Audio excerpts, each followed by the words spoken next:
Yeah, just a bit of background on myself. I went through the IMI School of Business with Paddy and Jeremy being some of the lecturers that were present there.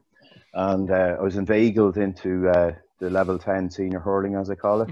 Um, so, um, Today I want to talk about the hidden science, which is the cognitivist perspective of digital transformation.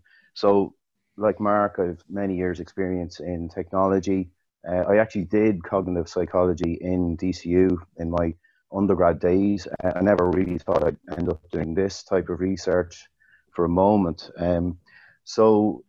I've been involved with technology companies all over the globe, three startups and some corporates, AT&T, and currently working with Ericsson. Basically introducing new technology. So I've seen the bleeding edge of technology introduction, and I'm trying to make a sense or an understanding of what it is that happens and drives these organizations forward. Um, Cognitive theory, just to explain, it's founded on the premise that our emotions and problems are a result of the way we think. So therefore, for an intervention to be successful, we need to possibly look at the way we think. So with that in mind, the alignment and the coherence, as Steve McCarthy might say, is not always there. So how we think about digital transformation means people react in different ways and behave in different ways. So I try to look at the lens of Chris Ardress, the famous researcher, who said that in implementation of a change or a new technology, for example, if the individual knows the specs, possesses the skills and desires, are unable to produce them, then they will implement the change required. So that sounds fantastic in theory, but in practice it doesn't come through. So digital transformation, using technology to radically improve performance, the market is absolutely massive, obviously, with digital disruption being pervasive at the moment. But it has 70%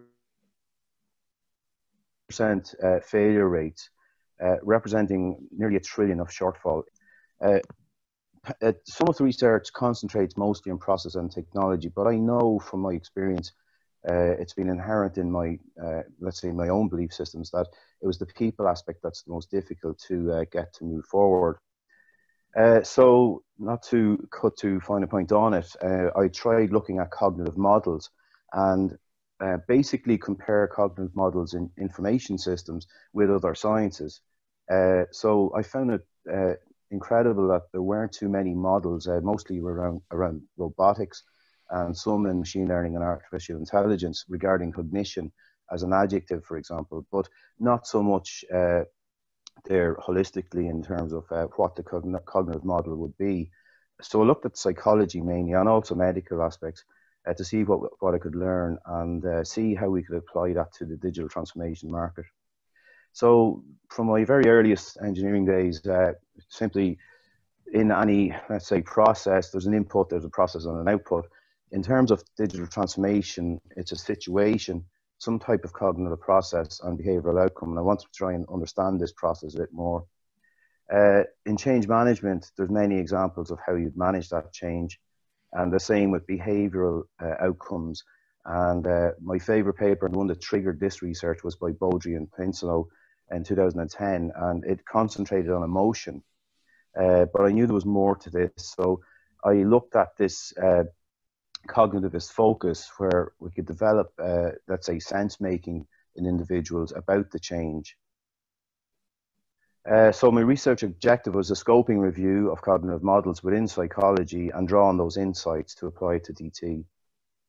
The model I based on was from Lazarus and Folkman, and it's quite illustrative of the problem, let's say, in IS terms, because most of the papers are looking at the behaviorist aspect after the introduction of technology, whereas I was trying to look at the cognitivist aspect, which is how do people from Lazarus and Folkman's work believe what the belief systems are, their thoughts, and then their emotions and the interworking between those cognitions, as they're called. The behaviorist approach actually thinks of thoughts, beliefs, emotions as behaviors, believe it or not.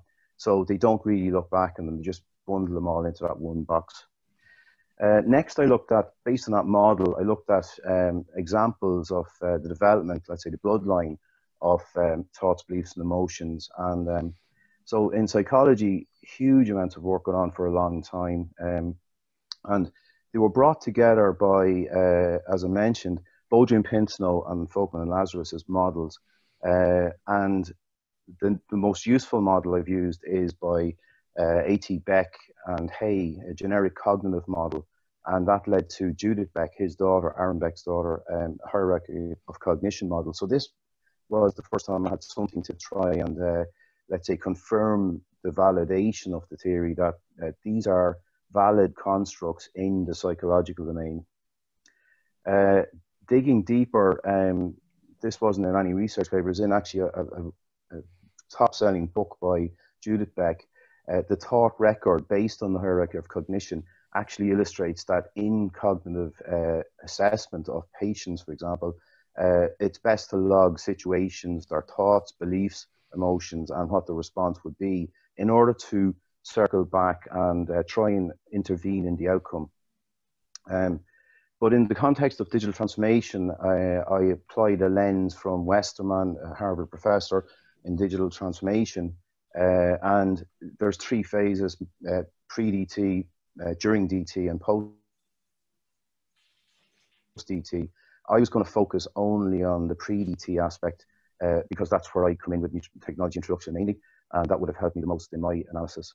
So I'll come up with this, let's say, theoretically based model or theoretical framework for, let's say, implementing digital transformation, called the cognitive model of digital transformation, but applied in the people, process, and technology spheres.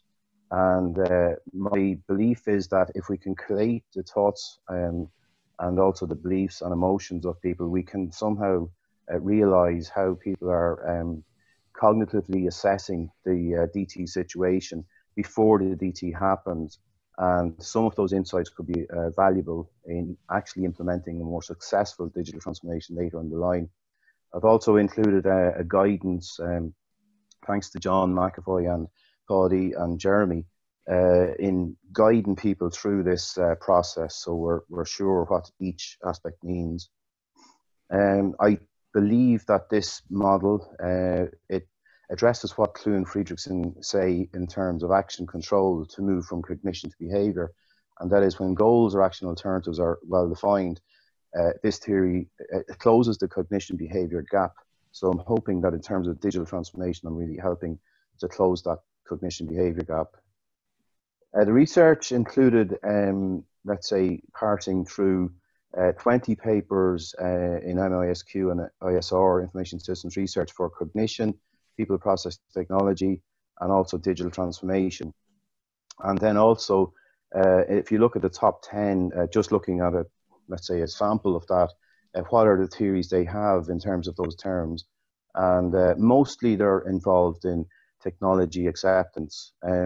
However, when you look at the papers in psychology, they not just deal with all of the thought, beliefs, and emotion aspects, including the behavioral outcomes, but they also are more mature in their model in that they go into other facets of cognition like intention, habit, coping, etc., and all have a model which isn't pervasive in IS. So my finding is that 80% of IS top priority transformation, the aspect of behavior, but very few consider thoughts, beliefs, or emotions. So while it's pervasive, behavior is pervasive in IS, cognition is lacking, and therefore we need more research in the holistic aspect of thought, belief, emotion, and behavior together. So I think we have something to learn, and in the future, like as Ardra says at the bottom there, patterning will represent the individual cognition to change. So patterning factors at the individual, the group, organization level, and informal activities will be all part of that scenario. Limitations, sure, I've looked at just the top two journals. I need to do a more extensive structured literature review, and I also need to look more at the interworking of the cognitive factors. So I need to look more as well into the psychodynamical aspects of the research, and test the CMDT. I did over the last 5-6 years about 310 unstructured interviews in 12 organizations. I'm looking for SREC approval at the moment to just make sure I can use that data and parse it through the CMDT model and see if that can further inform how IS can help us with DT. Finally, and Jeremy and Paddy and John will probably kill me for speculating, but I believe that cognitive technology per Forbes in December may be a better term than artificial intelligence. And examples are this company Tacit.tech, who already use biometric tools to understand emotions leading to behavior. And they're being backed by extremely blue chip companies, large companies like Dove, Ariel, etc., Red Bull. So my speculation is that maybe I could apply this as a cognitor, that if we could somehow map people's Likert rating of their thoughts, beliefs, emotions about an aspect of the DT regarding the process and technology as well, somehow get some qualitative analytics. And ultimately, my biggest goal is there's always those little nuggets of what I call arduous microcausal DT insights. So it's a bit of a mouthful, sorry about that, which lead us to closing the loop on the individual knowing the specification, the skills and the enablers to implement the change required. So that's it, folks. So hopefully I can field your questions. Good man, Ken. So it's a very interesting angle. So I think to summarize, Ken, and maybe correct me if I'm wrong, what you're saying is that people's behavior towards a digital transformation is nearly shaped even before the transformation, the prior stage or the pre-stage. And you're saying that it's very much shaped on people's thoughts, their beliefs, their emotions, you know, and that if we want to really implement successful digital transformation, we need to engage with people at that stage so that we bridge that gap that you talk about, you know, the cognitive behaviorist or behavioral gap. So Ken, like if you were to offer, I suppose, some advice to companies, is there anything in particular you can share with us? Yeah, Paddy, it's interesting because I'm a firm believer in you know, what you keep. If you keep doing what you're doing, you'll keep getting what you get. And unfortunately, in digital transformation, we don't have the let's say the budget or the time necessarily to actually make an intervention. So therefore, by getting these insights before we do a digital transformation implementation, I believe we can facilitate the better outcomes that we need. And you know, the market, the research says exactly that: 70% fail in some way to fully implement the digital transformation in all the ways they envisaged. So by getting these insights up front, and I think some of the questions earlier talked about silos, etc., tribal cultures, hero culture, these let's say interviews. So I knew that prior cognition analysis would help us to, let's say, target more intervention before the implementation of the DT. But being theoretically based, I really enjoyed the process of finding the theory to form the thoughts about what I knew inherently. So getting that theory-backed basis for this intervention is key for me, and I think it's going to be helpful in my next phases of research.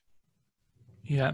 So there's a very interesting question, but also a difficult question from on here is, can you ever measure cognition or emotions? Yeah, that's a great question. Yeah, so cognition is, in my definition, it's let's say thought, belief, or emotion. So so the sum of thought, belief, and emotion would be the cognition for me, John. So in terms of the measurement of those cognitions, yeah, I think we could get, let's say, people to rate their assessment on a thought about the people aspect or the organizational aspect and how that's set up. So, for example, people normally have a gripe if they're in IT or IT support about the marketing people, and that might be based on an organizational aspect, which is the marketing people have the network sensors for marketing purposes. We need them for fault finding purposes. So I also think we can measure people's thoughts about the processes, where processes are broken, and also the technology implementations that they've experienced previously. So I think we can actually measure those beliefs and emotions, but when asked in the context of people, processes, and technology. So yeah, if we got those as a rating, I think we can basically investigate, well, what are people's key thoughts on those aspects that need to change in order for a digital transformation to be successful. So in that way, maybe not in a 1 or 0 format, John, but definitely in terms of, let's say, qualitative understanding and sense making. Okay, so an interesting point here from Julianne. They're looking at transforming an organization around values and the personal values of staff and customers. Understanding these and the thoughts and beliefs that inform these means we hope we will deliver a really meaningful and far-reaching transformation in the organization. The more research that can support this approach, the better. So that's, I think, an endorsement of the research. I think later, maybe the same commenter says, that digital is more than technology. So maybe it's, and I think, in fairness, I think maybe that's what you're calling out, Ken, that it's our thoughts and beliefs, not just about technology, but also people, the people around us, the processes are also vital. Yeah, I think, as I mentioned at the very start, Julian, the people aspect I highlighted in red, because that's the either will happen or not. The technology is just the technology, but yet in IS terms, it seems to be where research has concentrated. The processes, there's operating consultants in my teams who would argue the process is more important, but for me, it's the people aspect. And it might be difficult questions, Paddy, like, they have a legacy organizational structure, and they actually need to let's say, disband that structure and rebrand it in a new way, just to, let's say, go with the new technology. So that's difficult stuff to push. Yeah, and a question here, and just maybe to paraphrase it, but again, there's loads of comments here, Ken, that are worth maybe going back through when you're finished. But Risigo here is saying, what role does leadership play in terms of this whole dynamic, and maybe that gap between sorry, Ken. Yeah, that's a great question, Rosigo. I think traditional, let's say, management theory goes on this. You can have, there's many. I've done a lot of research actually in top-down waterfall type approach. But for me, unless the top-down guys are informed by the bottom-up nuggets of information about people, process, and technology and their insights, then we can't get that vision, let's say, implemented across the organization. So yeah, it is interesting, the dichotomy between the top and the bottom in this organizational structure. And sure, in IS, as someone mentioned there previously, I think Stephen did, the organizations are more flat and decision making is more rapid. But outside of IS, yeah, it gets more complicated when you get marketing, whatever, all these other parts of an organization involved. And therefore, there has to be a middle ground where there's common sense making. Yeah. So great question here from Austin, if I grab it right, that you're looking at that theories or models that are up to 50 years old, but that the real problem is the speed of digital transformation ideas versus execution. And that's where the real gap is and where the real opportunity is. That's a brilliant, let's say, spot there, Austin, because it hit me as well. Why is this so old in psychology, cognitive psychology aspects, and yet it's not at all present, bar in robotics, as I said, and it's used as an adjective, cognition, let's say, algorithms or wherever, in terms of machine learning, etc. But the view on that, I'm not sure why this crossover hasn't happened. I think it's, from my own perspective, I'm a scientist, let's say, so I've looked at, let's say, the bits and bytes. Everything has to be 1 or 0, true or false. But I know that, look, we need to look at these aspects, the qualitative aspects of this aspect, the precognition, as I'd say, in order to develop this better. It's a great question, and that's why I'm in this space. And I feel like I'm taking a risk as well, being in this space, because people who are IS based will probably take lumps out of it, but I believe that with this theoretical grounding, there is a good basis to go forward. So a lot done, Ken, a lot more to do. Yeah, that's it. Good man. And that's what makes research interesting. You know, it is a journey, and you never quite get to a destination. Maybe you get to some answers, but very often those answers give rise to more questions, and those questions then drive another wave of research. So, and I think that's what's been very interesting. Every hill you go over, can you sort of see another hill, and there's that reaching out for answers. Okay, so well done, Ken.